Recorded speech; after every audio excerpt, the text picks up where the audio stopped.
আসসালামু আলাইকুম। সবাই কেমন আছেন? আশা করি আলহামদুলিল্লাহ খুব ভালো আছেন। তো রোজা রমজান মাস। আমি হঠাৎ করে আমার গাড়ির যে ব্যাটারিটা বইসা গেছে। সেলফ কাজ করতেছে না, হরেন সঠিকভাবে বাজে না, আবার গাড়ি স্টার্ট অফ হয়ে যায়। তো আমি আসলে জানতাম না যে ব্যাটারির কারণে এই ধরনের প্রবলেম ফেস করতে হবে আমার। তো আমি একটা মিস্ত্রির সাথে আলোচনা করলাম। আলোচনা করার পরে বলতেছে যে ব্যাটারির সমস্যা, ব্যাটারি চেঞ্জ করতে হবে। তো আমি যতটুকু জানি যে আমি এই গাড়িটা নেওয়ার সময় এই ব্যাটারিটা ছিল। এই যে দেখেন ব্যাটারির তারিখ দেওয়া আছে ব্যাটারির গায়ে ২১/১১/২০২১। তো আমিও গাড়িটা নিছি দীর্ঘ ২.৫-৩ বছর হয়ে গেছে অলমোস্ট। কিন্তু বিষয়টা হচ্ছে যে গাড়িটা আমি সেকেন্ড হ্যান্ড নিছিলাম ওই সময় এই ব্যাটারিটা লাগানো ছিল। বিষয়টা বুঝছেন? তো ওই সময় যে লাগানো ছিল কিন্তু এতদিন পর্যন্ত ব্যাটারিটা ভালোই ছিল, কাজও ভালো করছিল। ঠিক আছে? কারণ আমার ব্যাটারিটা হচ্ছে একটা পাউডার ব্যাটারি। কিন্তু আমার দোষের কারণে, আমার সামান্য ভুলের কারণে ব্যাটারিটা ড্যামেজ হয়ে গেছে। এখন যদি বলি কেন? কারণ এসব পাউডার ব্যাটারি সবসময় রানিং রাখা লাগে। আপনি চালান বা না চালান সেটা বিষয় না। বিষয় হচ্ছে যে আপনি স্টার্ট কইরা অন্তত প্রত্যেকদিন ৪-৫ মিনিট রাখবেন। একটু গরম করবেন ব্যাটারিটা যেন চার্জ থাকে। এতে করে ব্যাটারিটা সতেজ থাকবে, ভালো থাকবে। কি কিছু বুঝছেন? তো আমি আমার জন্য এই যে পাউডার ব্যাটারিটা আমার গাড়ির ছিল, এখানে এই যে দেখেন গাড়ির গায়ে কিন্তু টিভিএস লেখা আছে এবং 12 ভোল্ট 3B। ঠিক আছে? আমার যে গাড়ির ব্যাটারিটা আরকি। আর এই যে ২১/১১/২০২১। তো যাই হোক দোকানদারের সাথে কথাবার্তা বলার পরে উনি লাস্টে আমাকে বলল যে, "ভাই আপনি পাউডার ব্যাটারি নেন হেমকুর, এই হেমকুর ব্যাটারিগুলা অনেক ভালো, কোনো অবজেকশন আসে না।" তো যেই ভাবা সেই কাজ। আমি ভাবলাম যে যেহেতু বাইকের যেহেতু আমার ব্যাটারি লাগবেই, আমি এটা নিয়ে যাই।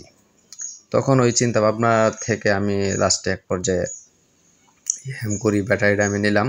এটাও 12 ভোল্ট 3B সেম। ঠিক আছে? কিন্তু একটা বিষয় হচ্ছে যে পাউডার ব্যাটারির সুবিধা হচ্ছে যে পাউডার ব্যাটারি কখনো মেইনটেনেন্স করা লাগে না। হ্যাঁ? আর পানির যে ব্যাটারিটা থাকে না ওই ব্যাটারিটা মেইনটেনেন্স করা লাগে। যেমন পানির ব্যাটারি কিছুদিন পরে পানির একটা লেয়ার থাকে, একটা মাপ থাকে। ওই মাপের নিচে গেলে পানি দেওয়া লাগে। আবার দেখা গেছে গাড়ির একটু ঝাঁকি-টাকি পড়লে গাড়ির ব্যাটারিটা যে জায়গাতে ইনস্টল করা থাকে ওইখানে অ্যাসিড পইড়া ডিসকালার হয়ে যায় বা আরও অন্যান্য সমস্যা হয়। পার্টসের মধ্যে পড়লে দেখা যায় পার্টস ডিসকালার হয়ে যায়। কিন্তু পাউডার ব্যাটারিটা সেই ক্ষেত্রেও যথেষ্ট ভালো। এটা কোনো লড়াচড়া করলে কোনো সমস্যা হয় না। কিন্তু একটাই সমস্যা, যদি এই পাউডার ব্যাটারিটা আপনি বসায় রাখেন, গাড়ি না চালান, সেই ক্ষেত্রে বইসা যাওয়ার চান্স থাকে, যেমন আমার মতো। তো ভুলটা এটা আমারই হইছে। তো মূল কথা হচ্ছে যে আপনি গাড়ি চালান বা না চালান সেটা বড় বিষয় না। বিষয় হচ্ছে ব্যাটারি যেন সবসময় সতেজ থাকে, সেই দিকে লক্ষ্য রাখতে হবে। যেমন মাঝে, মাঝে আপনি ৫-৭ মিনিট ১০ মিনিট একটু স্টার্ট করে রাখবেন অন্তত, যদি বাসার ভিতরে থাকে গাড়ি। তো যাই হোক তারপরে ওই দোকানদার ভাই আমাকে নতুন একটা ব্যাটারি দিছে। দেওয়ার পরে আমি ব্যাটারিটা ইনশাআল্লাহ নিয়ে আসলাম। এই যে হেমকুর এই যে ব্যাটারির ভিতরে স্ক্রু দেওয়া আছে। এক হাতে ভিডিওটা করতেছি তো, তাই একটু নড়াচড়া করতেছে হয়তো। তো এখন কথা হচ্ছে যে আমি যে দোকানদারের কাছ থেকে ব্যাটারিটা আনছি উনি আমার ক্লোজ হিসাবে উনি একটা পরামর্শ দিছে যে আপনার যে আগের যে পুরাতন যে ব্যাটারিটা ওইটা কি করবেন? ওইটা আপনি বিক্রি করে দেন। তখন আমি বললাম যে, "এটা কি বিক্রি করা যাবে?" উনি বলছে, "হ্যাঁ, এটা বিক্রি করা যাবে। ৳১৪০ থেকে ৳১৫০ আপনি বিক্রি করতে পারবেন পার কেজি।" এখন ওজনে যতটুকু হয় মানে প্রতি কেজিতে ৳১৫০ ধরে উনি নিবে। তখন আমি ভাবছিলাম যে এই ব্যাটারিটা যেহেতু বাদ হয়ে গেছে, আমি দেখি আমার এই ব্যাটারিটা দিয়ে অন্য কোনো কাজ চালাতে পারি কিনা। ঠিক আছে? অন্য কোনো কাজ আমি চালাতে পারি কিনা। তখন উনি বলছে, "না, এটা একবারে ডেড হয়ে গেছে, এটা আর হবে না।" তারপরে আমি ভিডিওটা করার জন্য আমি সাথে করে ব্যাটারিটা নিয়ে আসলাম আরকি। তো যাই হোক, আপনাদের যদি এমন হয় আপনারা পুরাতন ব্যাটারিগুলা ইনশাআল্লাহ বিক্রি করতে পারবেন। আমারটা আমি বিক্রি করে দেব উনার কাছে। ভিডিওটা করার জন্য শুধু আমি নিয়ে আসছিলাম। তো যাই হোক, এখন আমি নতুন ব্যাটারিটা ফাইনালি ইনস্টল করতেছি হেমকোর। তারপরে দেখি আমার গাড়ি হর্ন বাজে কিনা বা স্টার্ট হয় কিনা, আগের যে প্রবলেম ফেস করতাম ওইগুলা ইনশাআল্লাহ যায় কিনা। কারণ ভিডিওটা একটু লেন্থ হচ্ছে আরকি। আপনারা কেউ মনে কিছু নিবেন না। দেখেন। আর আমি সবসময় একটা কথাই বলি বা সবসময় একটা কথাই আমি মাথায় সবসময় রাখি যে ভাবিয়া করিও কাজ, করিয়া ভাবিও না। কারণ একটা জিনিস কিনার পরে আবার চেঞ্জ কইরা সেটা কিন্তু তারা দেবে না। ব্যবসার একটা পলিসি। আপনি যাই করবেন, যেটাই করবেন আগে থেকেই ভাইবা চিন্তা করবেন। কারণ আমি ২ দিন ভাবছি। উনার সাথে কথা বলার পরে ২ দিন ভাবছি।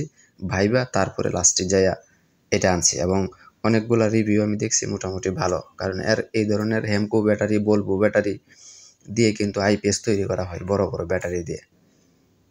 আবার বিভিন্ন জায়গা থেকে আমি শুনলাম যে এটার পারফরমেন্সও ভালো। আচ্ছা, আরেকটা তথ্য যদি আমি দিয়ে রাখি এর মধ্যে, এই যে দেখেন আমার গাড়ির ভিতরে একটা ইউএসবি করা আছে এখানে। ঠিক আছে? এই যে দেখেন এই ইউএসবিটা দিয়ে আমি অনেক সময় মোবাইল চার্জ দিই। দুর্গম কোনো জায়গায় যদি আমি যাই, সেই ক্ষেত্রে গাড়ি স্টার্ট থাকা অবস্থায় এখানে কেবল দিয়ে মোবাইলে চার্জ দিই বা অনেক সময় ব্লুটুথ স্পিকারও চালাতে পারবেন। আর এই যে ছোট্ট বোতলে এখানে 250 ml তেল আছে। গাড়ি যদি কোথাও বিপদ-আপদে স্টার্ট বন্ধ হয়ে যায়, তেল না থাকে, সেই ক্ষেত্রে আপনার বিপদে এটা অনেক সাহায্য করবে। তো যাই হোক, ফাইনালি আমি ইনস্টল করলাম আর এই যে পুরাতন ব্যাটারিটা ওনার কাছে বিক্রি করে দেব। ঠিক আছে? এবার তো সব কিছু হইল ইনশাআল্লাহ। এখন দেখি গাড়ি আমার কাজ সঠিকভাবে করে কিনা, হরেন বাজে কিনা। আগে তো মিটারে লাইটই জ্বলতো না, স্টার্ট করার পরে কিছুটা লাইট জ্বলতো। চাবি দেওয়া আছে, ঠিক আছে।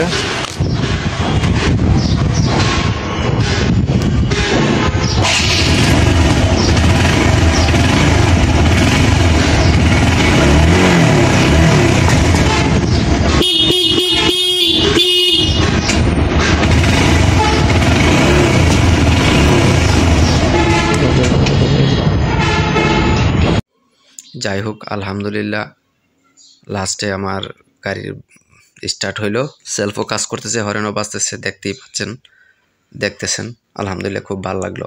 কিন্তু আওয়াজটা ব্যাটারিটা লাগানোর পরে একটা বিষয় লক্ষ্য করলাম যে গাড়ির আওয়াজটা খুবই স্মুথ হয়েছে আগের মতন। মানে আগে ব্যাটারিটা দুর্বল হওয়ার কারণে অনেকটা জ্যাম লাগতো এবং রানিং অবস্থায় স্টার্ট বন্ধ হয়ে যেত। এটা খুবই বিরক্তিকর লাগতো আমার কাছে আর কি। যাই হোক, এখন আলহামদুলিল্লাহ সব দিক দিয়ে ঠিক আছে। তাই আমিও বলি আপনারা যদি গাড়ির ব্যাটারি লাগান, পাউডার ব্যাটারি লাগাবেন ইনশাল্লাহ।